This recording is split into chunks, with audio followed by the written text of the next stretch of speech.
The whole prison block was silent. No shouting, no fighting, no metal doors banging. Over 200 dangerous prisoners stood still in their cells. They were not quiet because the guards told them to be. They were quiet because he was walking down the hallway. Marcus Kane, the man who ruled an entire prison block through fear.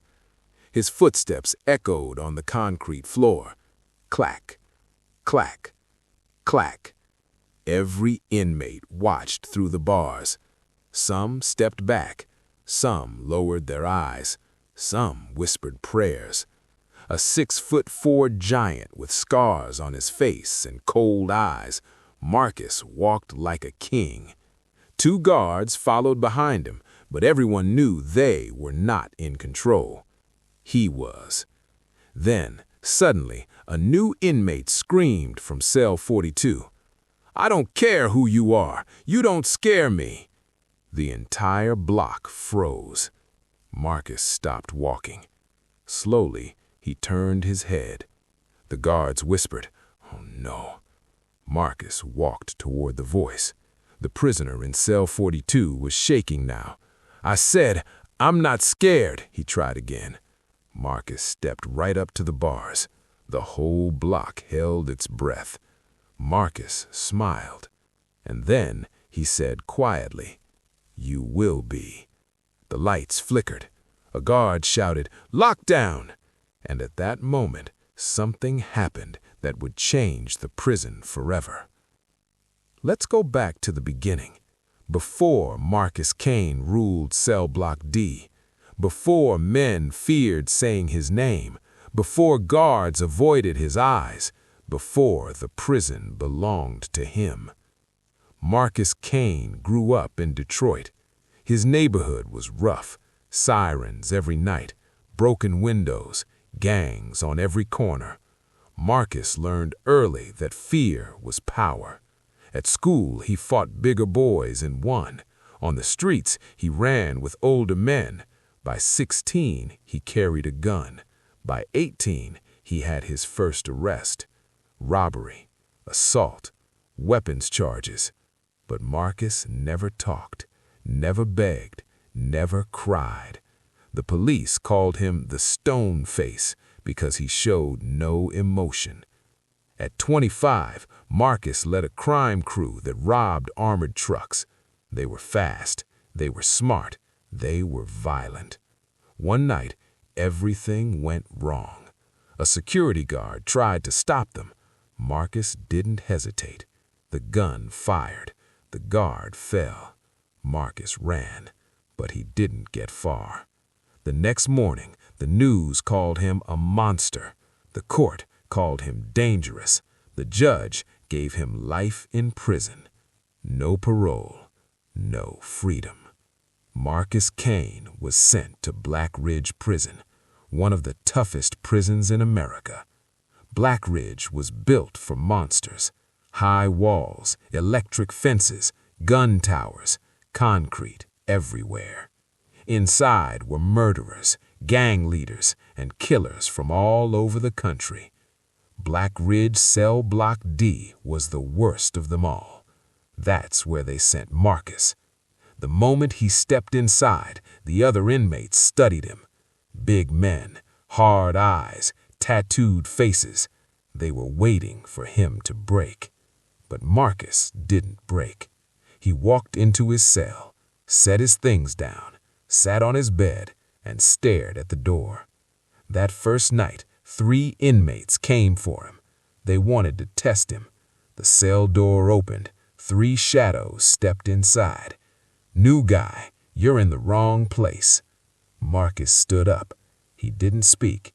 He didn't run. He didn't beg. The fight was short. When the guards arrived, all 3 men were on the floor. Marcus was standing, not even breathing hard. From that night on, his name spread. At first, Marcus kept to himself. He lifted weights, read books, watched people.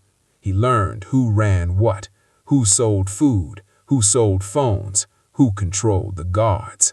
Prison was a city, and Marcus wanted to rule it. A month later, the biggest gang in Block D tried to recruit him. Their leader was a man named Victor Cruz. Victor ran drugs, phones, and protection. No one crossed Victor. Marcus walked into Victor's cell and closed the door. 2 minutes later, the guards heard screaming. When they opened the door, Victor was on the floor, crying, begging. Marcus stepped over him. "You work for me now," Marcus said. Victor nodded. So did his gang. One by one, Marcus took control. The phone business, the food trade, the gambling rings, the protection money. If someone refused, they disappeared into the showers. If someone talked, they were moved out of Block D, or worse. Soon, every deal went through Marcus. Every problem went to Marcus. Even the guards knew his name. Some feared him. Some worked with him. Block D became his kingdom. Inmates paid to stay safe, paid to eat better, paid to live. And those who didn't pay learned fear. One morning, a new inmate arrived. His name was Tyler Brooks. He was young, only 22, first time in prison. He looked scared. When he walked into Block D, the noise stopped. 2 inmates stepped in front of him. "You gotta pay to live here," one said. Tyler shook his head. "I don't have anything." The men laughed. Then Marcus stepped out of his cell. Everyone moved aside. Tyler looked up at Marcus. "Please," he said, "I just want to survive." Marcus studied him. Then he handed Tyler a sandwich. "Eat," Marcus said. Tyler cried. That was the kind of power Marcus had. He could destroy you or save you with a word. But power makes enemies. Not everyone wanted Marcus on top. A secret group of inmates planned to take him down. They waited. They watched. They whispered. They chose the perfect moment. It happened during dinner. The block was loud, trays banging, men shouting. Marcus walked toward his table. Then the lights went out. Screams filled the room. Footsteps ran, and someone yelled, "Now!" 3 men rushed Marcus with sharp metal blades. Guards shouted, alarms rang, inmates scattered. The lights flickered back on, and there was blood on the floor. The attackers lay on the ground, one not moving. Marcus stood in the center, breathing slow, eyes cold, holding a broken blade. The block went silent. From that day on, no one doubted him. Marcus Kane was untouchable. The prison tried to move him. They transferred guards, changed rules, locked down the block, but nothing worked. Marcus controlled everything. If a fight broke out, he stopped it. If a man stole, he punished him. If someone caused trouble, Marcus handled it. The guards started calling him the warden because he ran Block D, not them. Then, one day, something happened that would test his rule. A new transfer arrived from another prison. His name was Damon Price, and Damon was not afraid of Marcus Kane. Damon walked into Block D with a smile. He looked around, then laughed. "So this is the place where one man plays king." The inmates whispered. Guards tensed. Marcus stepped out of his cell. Damon looked at Marcus. "You must be Marcus," Damon said. "I heard a lot about you." Marcus said nothing. Damon stepped closer. "I don't bow to anyone," Damon said. The block went quiet. 2 kings cannot rule the same kingdom. Marcus stared at Damon. Then, slowly, he smiled. And that was when the prison alarms began to scream, because in the middle of the block, with over 200 inmates watching, Damon threw the first punch. The punch landed hard. Damon's fist slammed into Marcus Kane's jaw. The sound echoed through the entire block. Crack.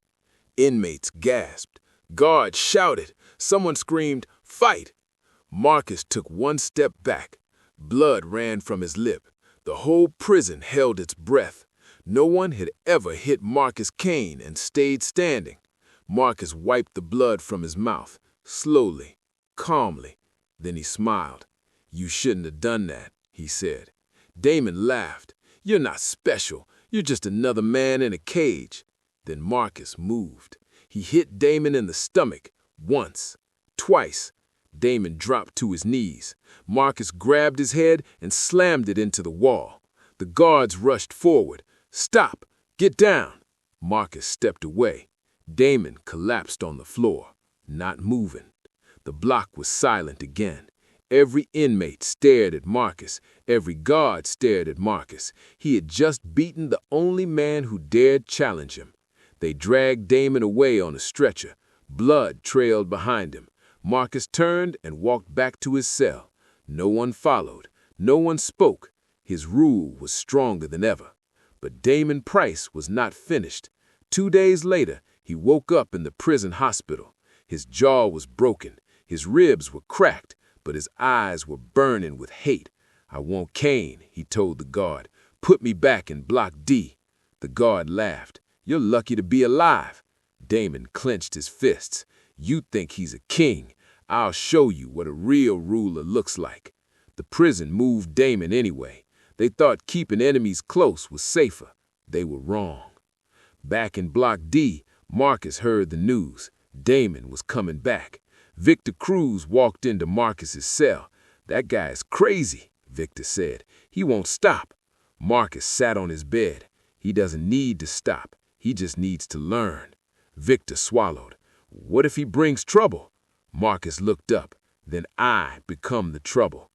Damon returned to Block D 3 days later.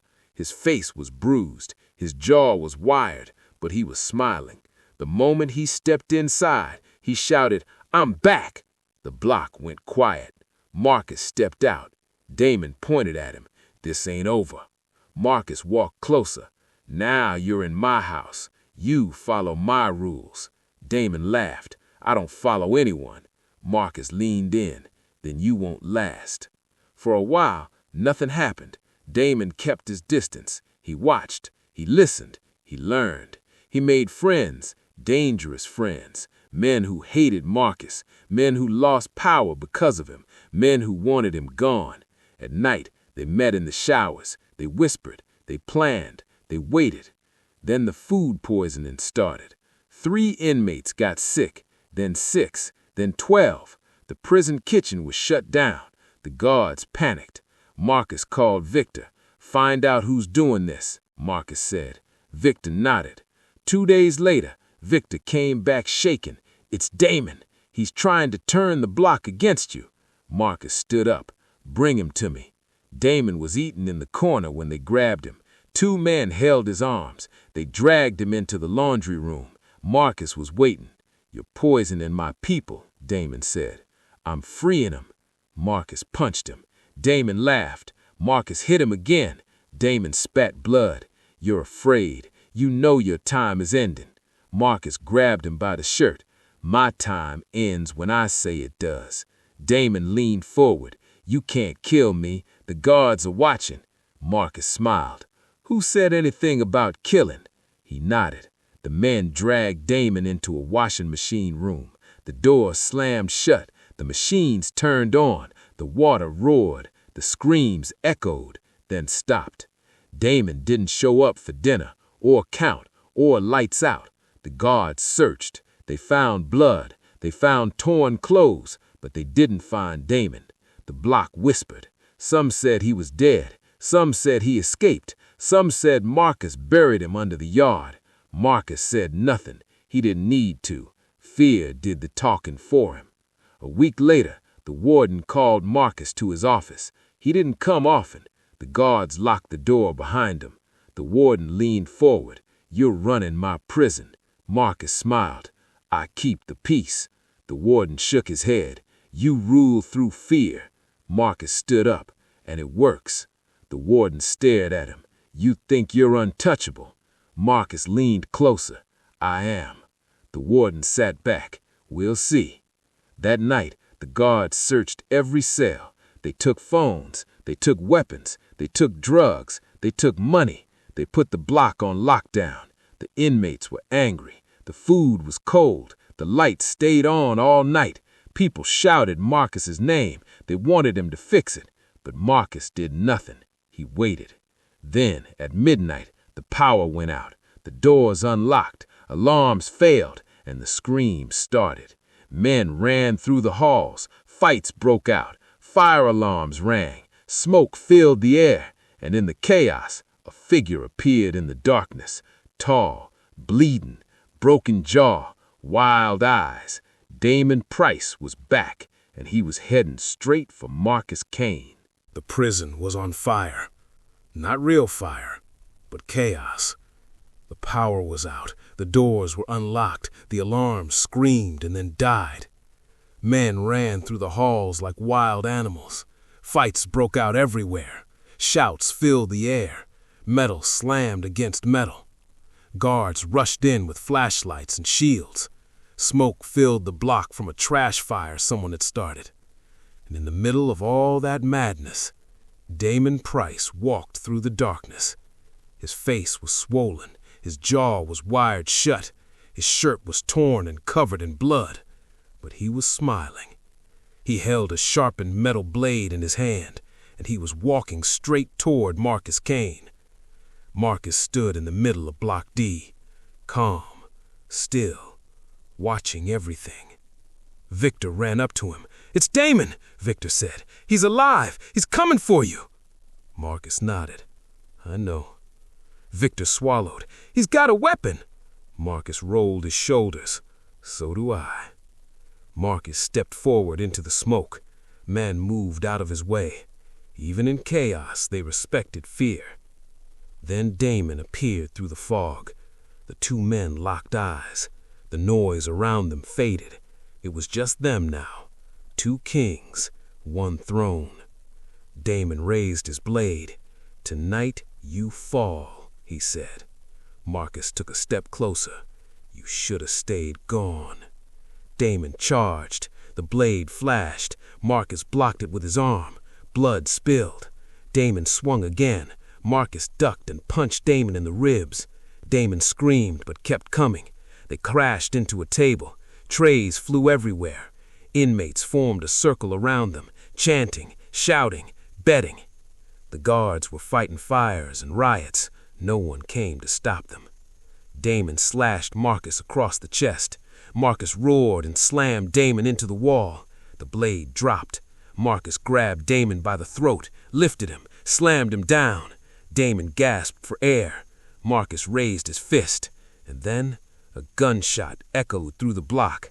Everyone froze. A guard stood on the upper level with a shotgun. "Get down!" he shouted.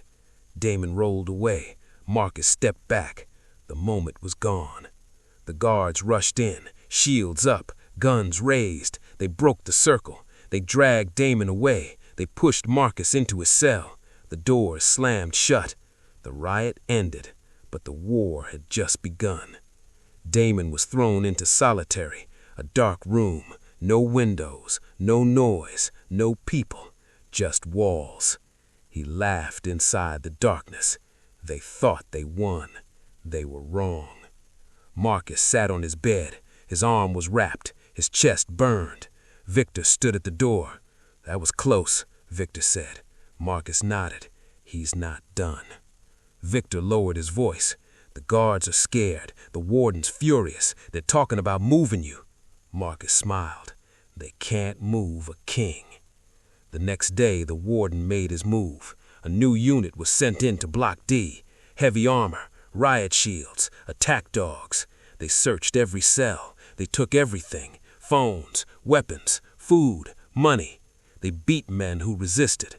They locked down the showers. They shut down the yard. They cut off visits. The block exploded with anger. Inmates shouted Marcus's name. They wanted him to fix it. But Marcus did nothing. He waited. 3 days later, Damon was released from solitary. He walked back into Block D slowly. The block went quiet. His face was swollen. His eyes were burning. Marcus stepped out of his cell. They stared at each other again. Damon touched his wired jaw. "You tried to bury me," he said. Marcus shrugged. "You didn't stay down." Damon smiled. "I won't make that mistake again." That night, the guards were tired. The block was restless. Men whispered. Men moved. Men waited. Then the lights flickered. Once, twice, then went out. Again. The doors clicked, unlocked. The alarm stayed silent. Marcus stood up. He felt it. Something was wrong. Then the screaming started. A guard ran past. "Lock down! Lock down!" A fire burned near the kitchen. Men ran. Fights broke out. And from the far end of the block, Marcus saw Damon, surrounded by 10 men, all holding blades, all wearing cloth masks. An army. Damon raised his hand. They stopped. He pointed at Marcus. "Bring me the king." They charged. Victor grabbed Marcus's arm. "Run!" Marcus shook his head. "Kings don't run." The men rushed him. One went down, then another. A blade cut his leg. Another hit his shoulder, but they kept coming. They surrounded him. Damon stepped forward. "Your rule is over." Marcus dropped to one knee, breathing hard, bleeding. The block watched. The king was falling. Damon raised his blade, and then the door to the block exploded open. A riot squad stormed in. Shields, guns, dogs, lights, smoke. The attackers scattered.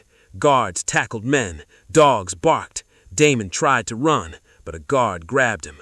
Marcus collapsed to the floor, blood pooling beneath him. The block screamed his name. "Marcus! Marcus! Marcus!" The guards lifted him onto a stretcher.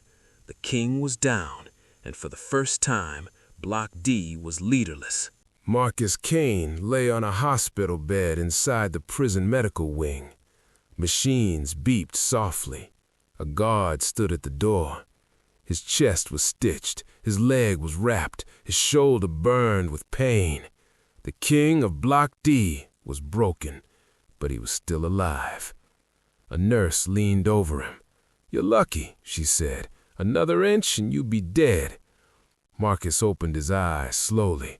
"Where's Damon?" he asked. The guard looked away. "Back in solitary. Warden's decision." Marcus closed his eyes. He knew Damon wasn't finished. Men like Damon never quit. Back in Block D, everything had changed. No one laughed. No one gambled. No one fought. They waited. They whispered. They feared. Without Marcus, the block had no ruler. And when a block has no ruler, war begins. 3 days later, Marcus returned. He walked slowly. His limp was heavy. His face was pale, but his eyes were sharp. The moment he stepped inside Block D, silence fell. Men stood up. Some nodded. Some bowed their heads. Even the guards watched carefully. Marcus was back. Victor rushed to him.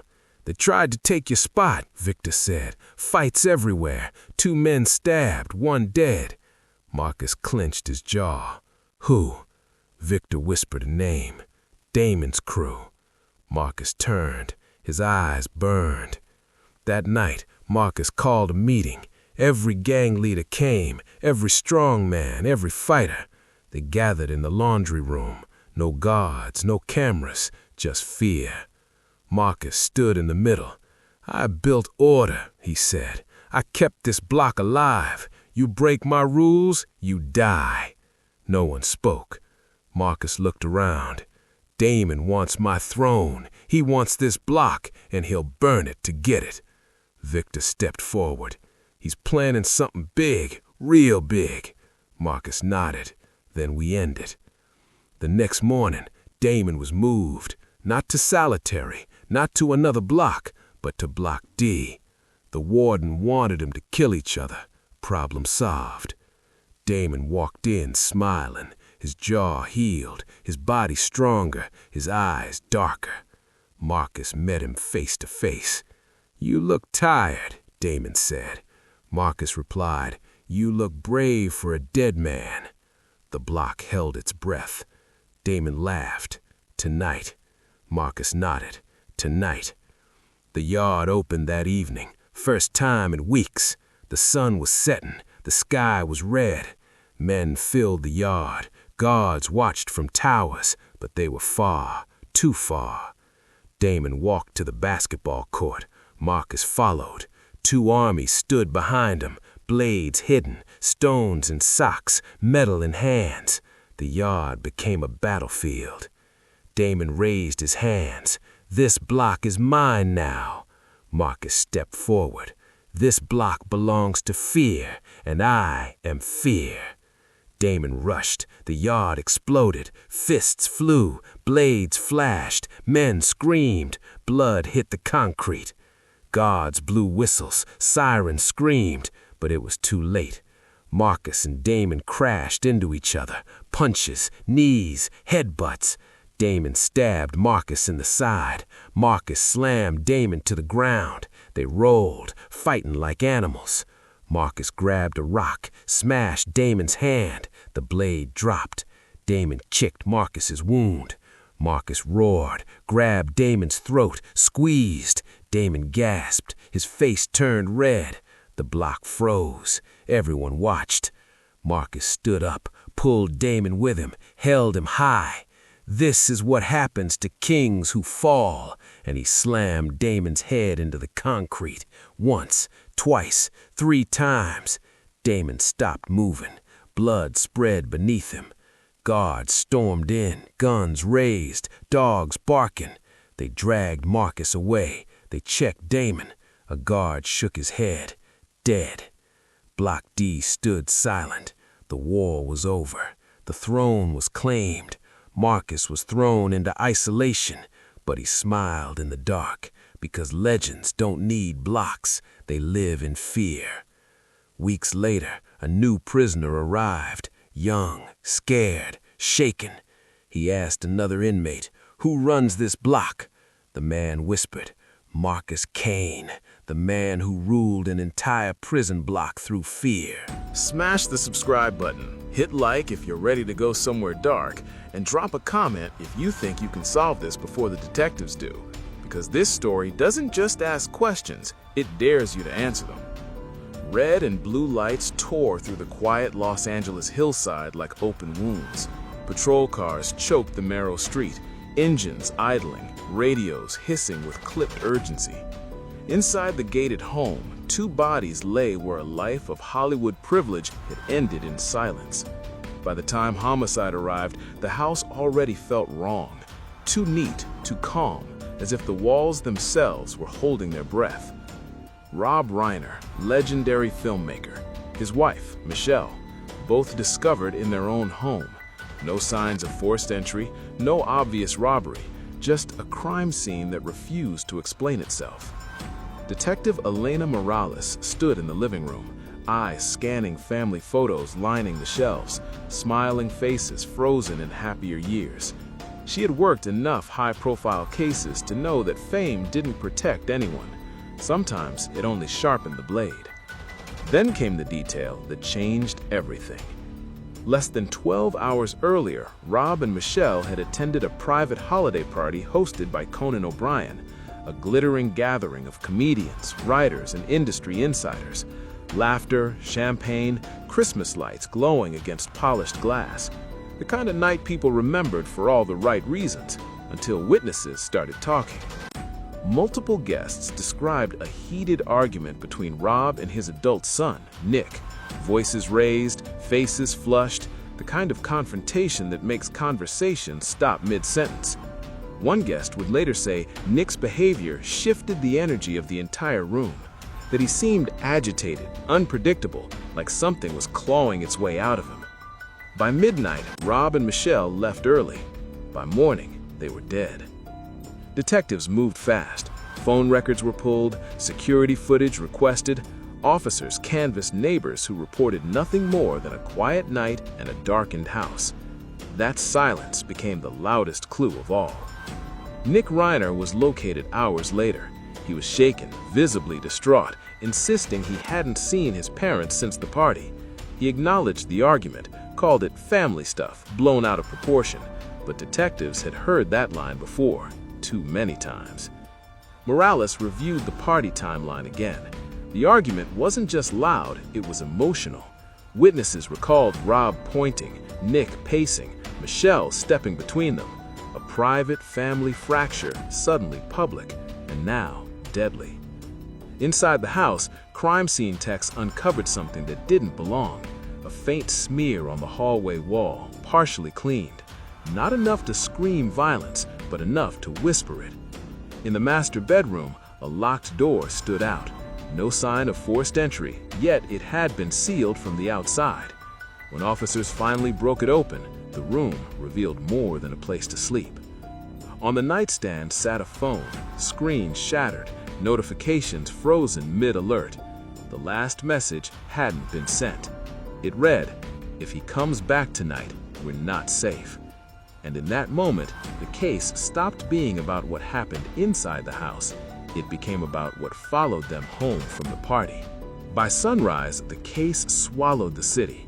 News vans camped outside the gate, helicopters hovered like vultures, and the name Reiner dominated every screen in America.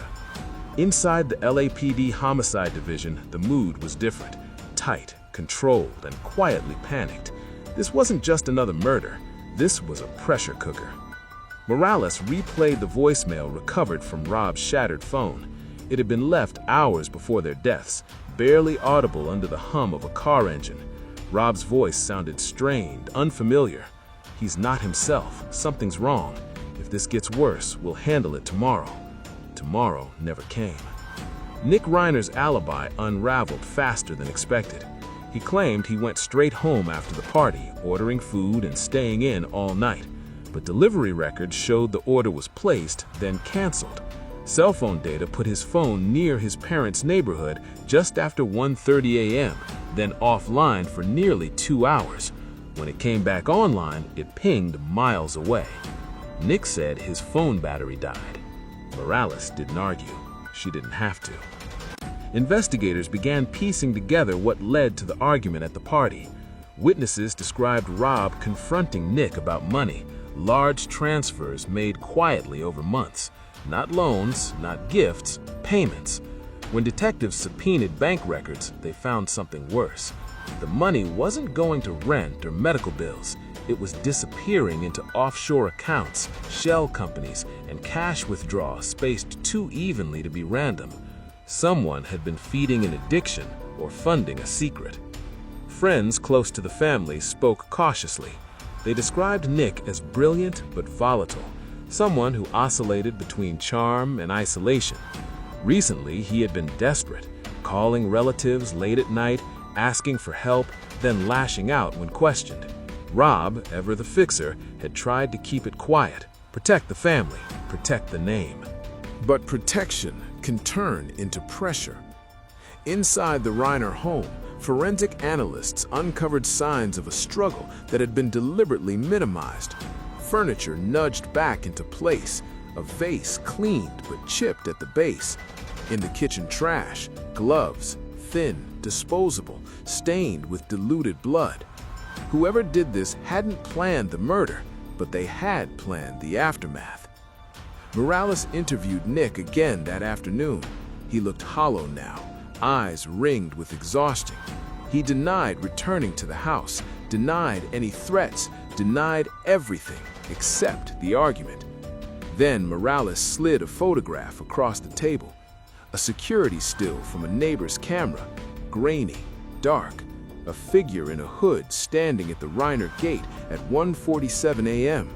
The posture was unmistakable, the walk familiar. Nick stared at it too long. "That could be anyone," he said. Morales leaned back. "You're right," she replied. "It could be."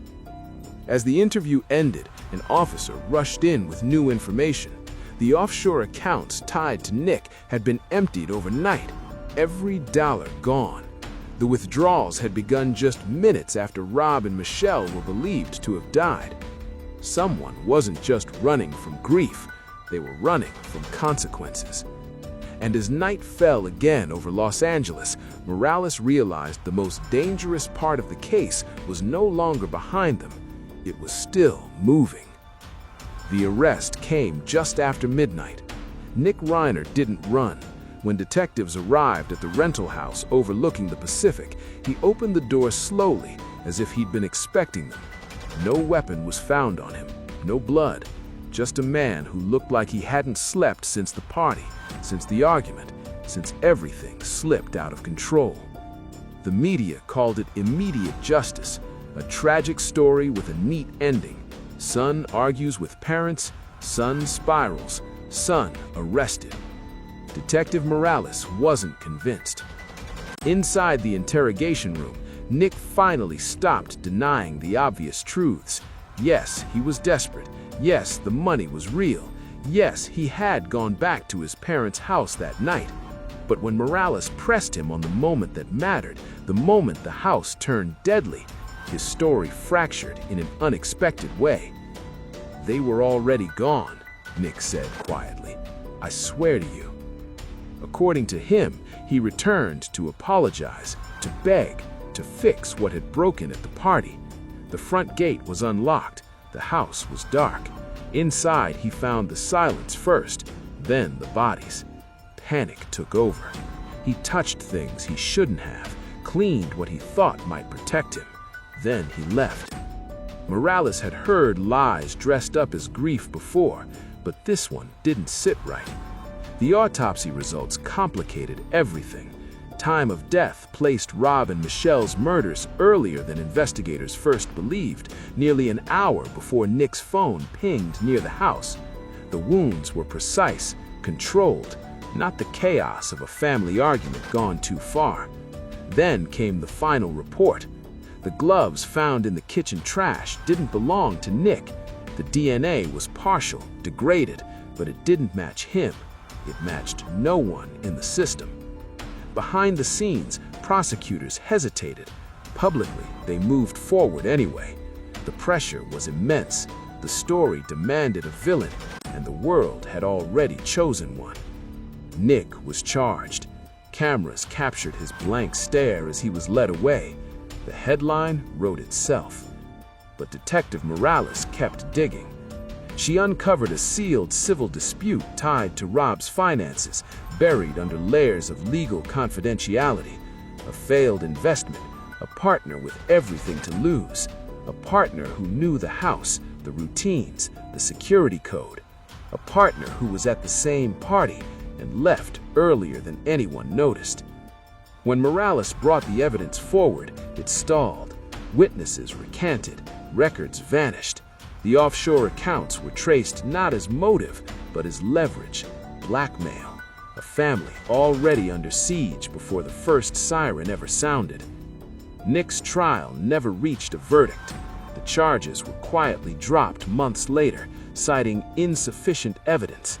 No apology followed, no correction dominated the news cycle. By then, the public had moved on. The case was officially closed. Unofficially, it never was. The unknown DNA remains unidentified. The partner was never charged, and the last message on Rob's phone about someone coming back that night still sits in evidence, unanswered. Sometimes justice doesn't fail loudly. Sometimes it just fades into silence. And if this story shook you, stay close, because the next one cuts even deeper.